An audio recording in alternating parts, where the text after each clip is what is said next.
everyone, welcome to Morning Laziness. This is Nilima Kayas, and today we are bringing to you an interview session with Ms. Martha Sullivan. Morning Laziness is an online magazine dedicated to women. It showcases various articles, personal life stories, and interview sessions on different matters concerning women.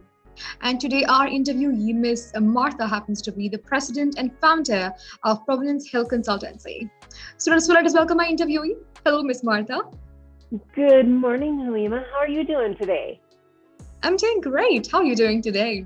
I'm doing well as well. It's just a pleasure to be here with you and your audience at Morning Laziness. So thank you. Great. Well, since you're on board with Morning Laziness, what is your morning mood?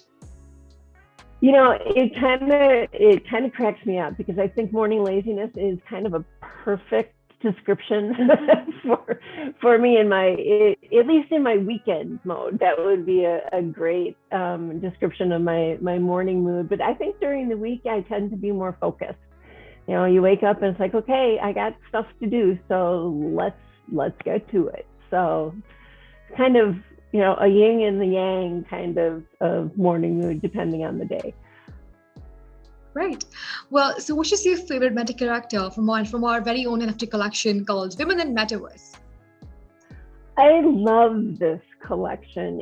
You know, as I was looking at it and looking at the different moods and different environments and things of that nature, it really spoke to, I think, how diverse we are as women. And you've captured it so well in terms of work and play and travel and all that sort of stuff. And when it came down to it, though, my favorite one was just Simple Me, because it's like, okay, I can be and need to be grounded in myself in order to really make the most of these other environments that you've depicted through the NFTs. Although I have to say, I kept looking for one with mountains and I didn't see it, but that's okay. Simple Me works perfectly. Great. And as you had mentioned earlier, working days of most of our mornings are often not so productive, and we often take time to get started and to just blend in with the day. So, as an entrepreneur, what is your mantra to remain productive throughout the day? You know, I love this question because it really made me stop and think about in terms of whether I have a mantra per se, or I tend to lean more towards music than necessarily a specific mantra. And so I was thinking about songs that really spoke to me. And one is by Taylor Swift, Shake It Off. Another one is by Queen, hailing back to, days gone by, and they've got a song called Don't Stop Me Now. And then my husband and I just for grins and giggles, rewatched Finding Nemo. And when Dory came on saying, just keep swimming, I think that's an entrepreneur's mantra as well. So you got to remain flexible and fluid, driven, but just keep swimming. Great. Well, the Nemo example was quite cute. Yeah. Right. I'm a big Pixar fan, so. That's great. Well, so if you have noticed, like from the past 2 years with the two waves of COVID, financial crisis has been something which have been haunting all these business enterprises. So, as a business consultant, what are some key measures that you would like to suggest for these enterprises to overcome from this dilemma? Yeah, it's been a really challenging year for all businesses. You know, I've seen it, the range from one of my clients was basically dead in the water because of the pandemic in the nature of the business that they're in. And then I had other clients that were like taking off like rockets off the moon. And so every business owner had to face their own dilemmas and sort through them. And one of the aspects that struck me was how it really came home to roost varying business owners' confidence in their financial knowledge and having businesses that could financially sustain a crisis like this.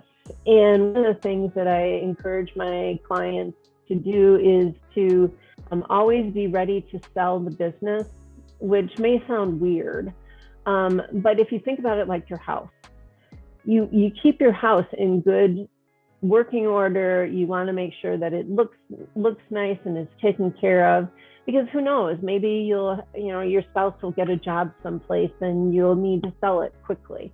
Well, the same is true for your business. And the more you build systems to allow it to be sustainable, no matter who's owning it or who's at the helm running it, the better off you are to sustain the ups and downs and the shocks, whether they be business or personal. The other thing that I think it highlighted is I heard more business owners confide in me. They didn't do it openly, but they confided that they weren't as confident in understanding how their financials worked and how their business truly made money. Many entrepreneurs are entrepreneurs because they have a fantastic idea and they know how to sell it and they know how to sell their product or their service, but they rely on others for the financial, taking care of the numbers for them. And I think the pandemic caught those folks off guard. So I'm a big advocate for pausing and taking the time to, okay, let's learn what our numbers are telling us and leverage that management tool that is right under our nose if we have the confidence to pick it up and use it. Absolutely. Well, so what are the key services you rented to the Provenance Hill Consultancy? So between Provenance Hill Consulting and also I'm a consultant with the Family Business Consulting Group, a lot of my work focuses around preparing for the next level of the business. If you want to grow to another level, or maybe you're facing an ownership transition. And so a lot of my work focuses on setting the stage for either one of those. And it comes down to we'll do discovery, or what sometimes I call on my website a renewal process, where you're learning and taking a pause and really examining what's going on in your business and what's going well and where the risks are. We do a lot of strategic planning. We also do succession and exit planning. So if an owner does want to get out, and I think we're seeing a lot more of that with the pandemic, is the business really ready for a new owner? I'm a member of the Exit Planning Institute and founded a chapter here in Wisconsin. And one of the things that they often cite is 80% of businesses don't sell because they're not transferable. They're too dependent on maybe one particular customer, or they're too dependent on the owner for somebody else to step in and run it as well and ideally better than the last one. So that's a lot of my focus, is making sure that the businesses are transferable. Right. Well, how vital do you think are business renewals? I think they're very, very vital. I think in some ways the pandemic forced a lot of businesses, even though they probably didn't think of it as a business renewal because it was under so much duress. It forced a lot of businesses to do the work of a business renewal, and the core work and the core tools of that is bringing in someone to help your team actually examine the business. What is going well in it, and where can you improve? I was just working with a client last week. They're thinking about selling, but in the process, we identified, well, if you did this, you could have this better performance. Or if you looked at your numbers this way, you could have greater visibility, and through that greater visibility, you'd have more control and more opportunity within the business. So business renewal is really a way of just taking time out, looking at the opportunities for improving the business, and then building a plan around that. So I think that should be done on a regular basis, at least annually. And it's more than just budgeting. It's really taking a pause and looking at what you're doing well, how you can capitalize on it, and what you need to shore up. Right. Well, what do you think are the fundamental tools required to for business renewals again? So the business tools, the business fundamentals really come down in many ways to, I think, one is having an open mind around what you might learn and what you might do with that information. I think another key tool is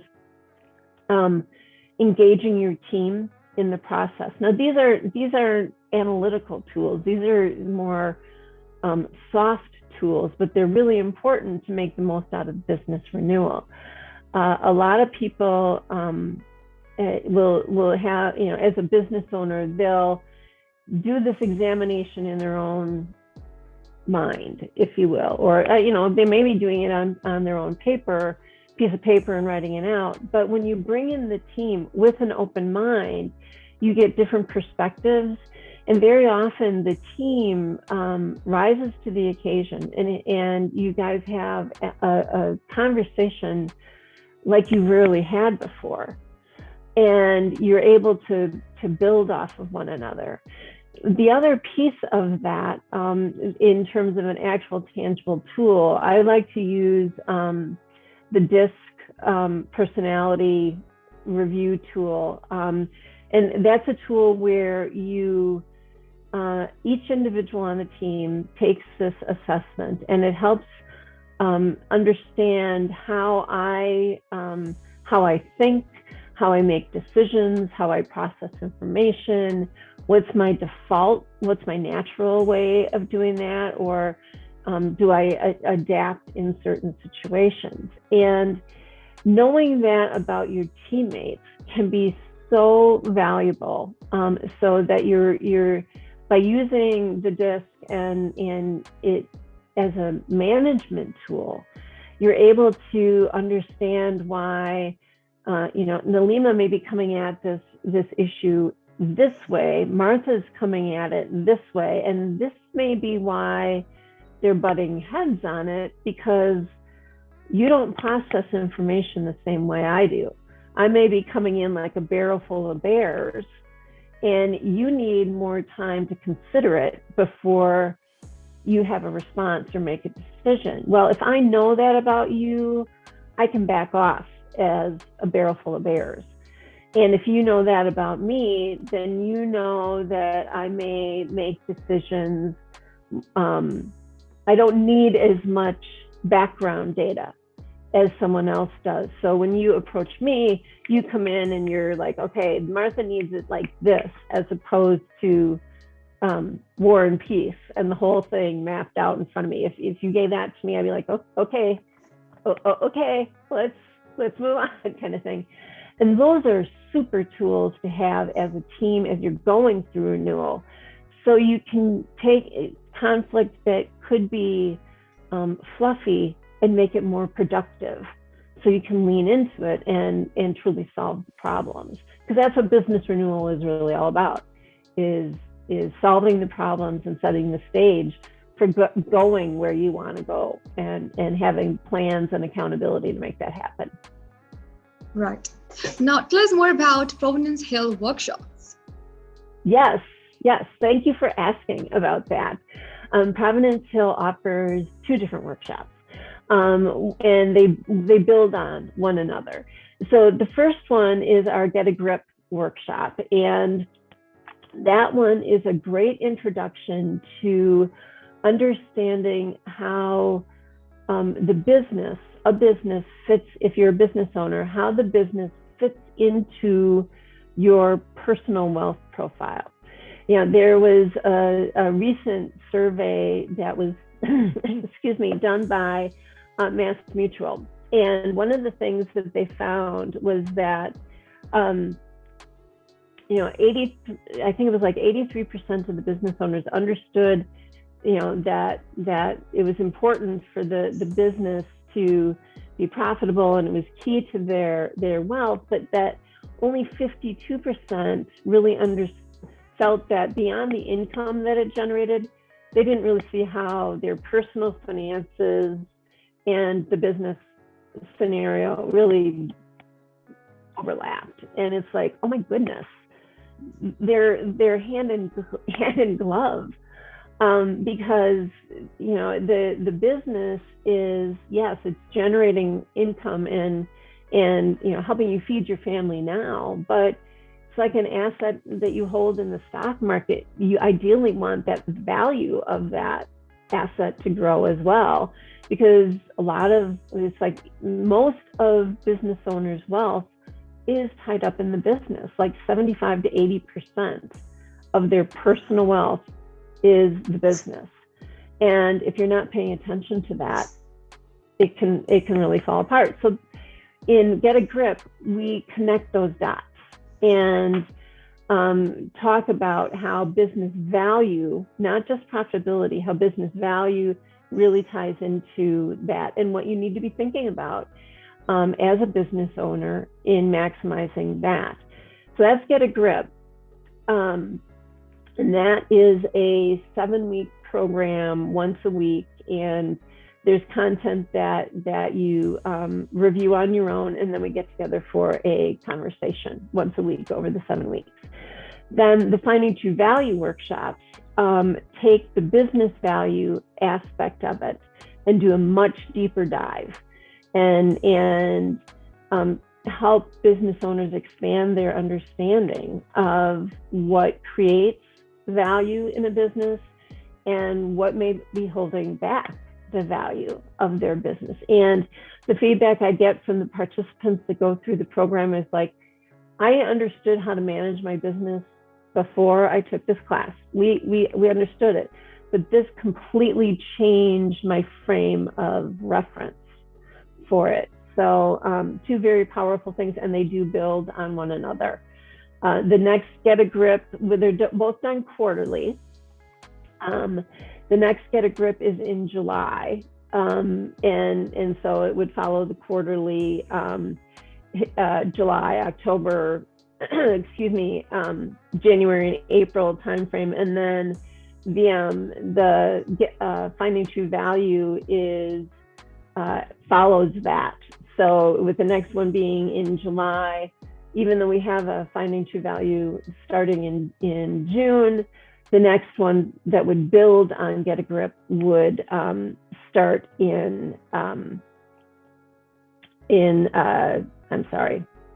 probably September, I think, is when it starts. Okay. So. Great. And that's all on the Provenance Hill website as well. Right. Well, lastly, what do you think this world needs the most?